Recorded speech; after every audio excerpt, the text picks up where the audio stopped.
Chicken में लूणु ऐं थोरो सिरको विझी रखियो आहे त थोरो हुनजो ब्लड वग़ैरह साफ़ु थी वञे। ऐं हीअ सब्ज़ी आहे, सब्ज़ीअ खे धोई रखियो आहे। बसि हाणे स्टार्ट कयूं था असां खाधो पंहिंजो तयारु करणु मंझंदि जो। ऐं हीअ चिकन थी ठाहियां। हाणे चिकन मां विझी छॾी आहे ऑयल में। आहे त कोरमो आहे कोरमो, पर पंहिंजो देसी तरीक़े सां सिंधी कोरमो आहे ऐं तक़रीबन ख़ुशबू वग़ैरह उहा ई हूंदी कोरमे वारी। अगरि तव्हां वटि दही न आहे त तव्हां दही जी जॻह ते टमाटा विझी सघो था। ऐं मां बसर खे ॻाढ़ो करे पहिरियों ई रखियो आहे। हीअ बसर आहे जंहिंखे मूं ॻाढ़ो करे रखियो आहे, छो त बसर अगरि साबित हुजे त ॿार खाइनि कोन था। ख़ासि करे मुंहिंजो वॾो पुटु कोन खाईंदो आहे। इनखे असां कड़क करे करण लाइ रखियो आहे। थोरी हवा लॻंदी त इहे कड़क थी वेंदा। पोइ तव्हांजी मर्ज़ी आहे हिनखे कुटे रखो या हथनि सां मैश करे रखो। ऐं चिकन खे हल्की बाहि ते हिनजो रंग मटाइणो आहे।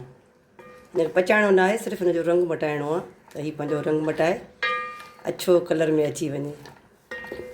ख़ासि करे ॿारनि खे चिकन पसंदि न हूंदी आहे त पंहिंजे देसी तरीक़े सां जीअं असां ठाहींदा आहियूं त उन्हनि खे ईअं थोरो मुख़्तलिफ़ करे ठाहे ॾिजे त माशाल्लाह सां ॿार पेट भरे मानी खाइनि था।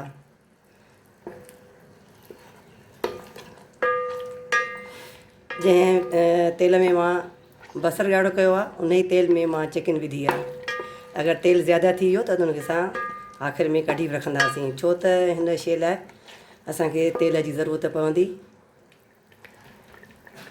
थोरे चङड़े जी। थोरो चङड़ो तेल हूंदो त असां हिन में सही तरह सां फ्राई करे सघूं था। आख़िर में असां हिन कढी छॾींदासीं, वरी कंहिं ॿिए ॿोड़ लाइ रेडी कंदासीं।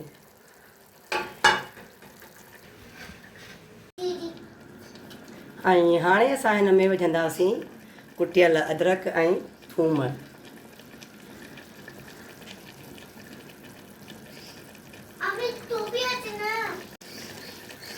हिन में असां थूम अदरक कुटे विधी आहे। थोरो हिनखे असां भुञंदासीं, थूम खे ऐं अदरक खे। पोइ हिन में असां कुझु ॾींहं पहिरें मां दही वारो कोरमो ठाहियो हो, शाही कोरमो, जंहिंमें ड्राई फ्रूट पवंदो आहे, बादामी ऐं काजू। बादामी काजू वारो कोरमो ठाहियो हो।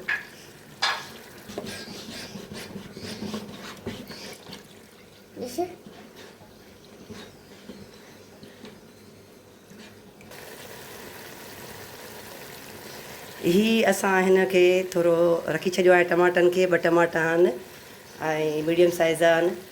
हीअ असां पोइ कढंदासीं। ऐं फ़िलहालु असां हिन में कुझु बि न विधो आहे ऐं थोरो बसि पाणी, त जीअं चिकन थोरी ॻरी वञे। छो त बसर बि कुटे विझंदासीं हिननि में दाग़ करे, ऐं हे बि हिनखे मैश करे विझंदासीं थोरी खलल हिनजी। ऐं ॿारनि लाइ हिन में विझंदसि मां आलू लाज़मी आहिनि मुंहिंजे हस्बैंड लाइ ऐं ॿारनि लाइ। हाणे ॾींदासीं ढकणो हिनखे।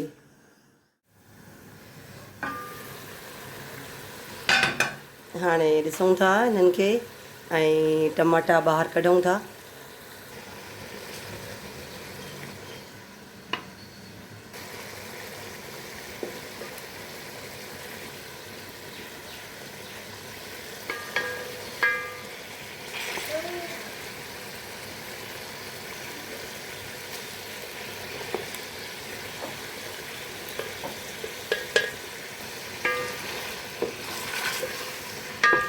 असां टमाटा कढी छॾियासीं। हाणे थोरो ई ऑयल ते अची वियो आहे त हिन में विझंदासीं असां ड्राई मसालो। मां हिन में आलू विझी छॾिया आहिनि ऐं हीअ आहे कोरमा मसालो। मां तव्हांखे चयो न, जेकॾहिं तव्हांजो जेको सो दही न आहे ऐं ॿारनि जो दिलि चवे थो कोरमे खाइण ते, त तव्हां टमाटा विझी बि तव्हां कोरमो ठाहे सघो था। अहिड़ी ॻाल्हि न आहे, बसि ख़ुशबू कोरमे जहिड़ी हुजे। थोरो असां हिन में पाणी विझंदासीं जीअं मसालो सड़े न हेठां। ठीकु आहे। आलूनि खे थोरो सा हिन में भुञंदासीं मसाले में। तमामु सुठो ठहंदो आहे देसी कौरमो, सिंधी ऐं पंहिंजो देसी कौरमो। असां टमाटनि जी खल लाहे छॾीसीं। हाणे थोरो हुनखे कुटकुरींदासीं उखरी मोहरी में। चाहे तव्हां वटि ग्राइंडर न हुजे या हैंड ब्लेंडर न हुजे त तव्हां उखरी मोहरी में कुटको लॻाए सघो था, जीअं मां कयां पई, छो त हिननि में जल्दी जल्दी कमु थींदो थो वञे। ॾिसो, हे मां कुटे छॾिया हिन में तमामु जल्दी आसानी सां। हे असां हिन में विझी छॾींदासीं ऐं हाणे हिन खे वरी असां थोरो भुञंदासीं। टमाटे खे भुञंदासीं जीअं त हिन जो कचाइण जी जेका ख़ुशबू हूंदी आहे न, उहा ख़तमु थी वञे। असां हाणे टमाटे वांगुरु हिन बसर खे बि थोरो कुटींदासीं।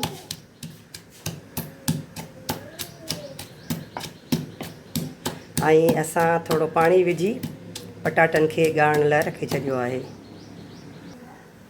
असां हिन खे बिल्कुलु ई मैश करे छॾियोसीं। ऐं हाणे असां हीउ जेको बसरु ॻाढ़ो कयोसीं इहो हिन में विधोसीं। हे मिर्च बि थोरो हिन खे असां घुमाईंदासीं।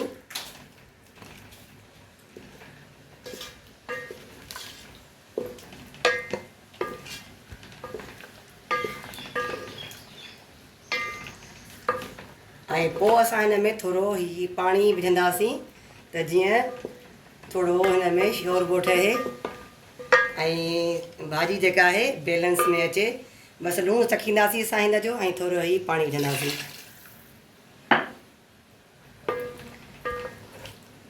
ऐं पहिरें असांखे लॻे पियो त तमामु घणो हिन में ऑइल आहे, पर ऑइल बिल्कुलु बि न आहे हिन में। ऐं हाणे असां हिन खे ढकड़ी रखंदासीं ऐं आख़िर में जेका असां हिन में सावा धाणा ऐं असां अदरक कटे विझंदासीं।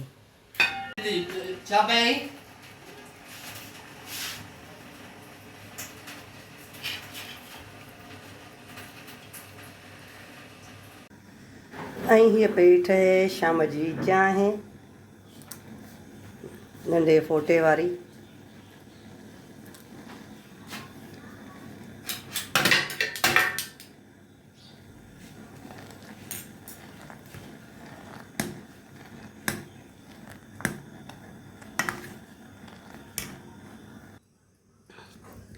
मथे उफामी आई ही त हिनखे थोरी घटि कंहिं आहे।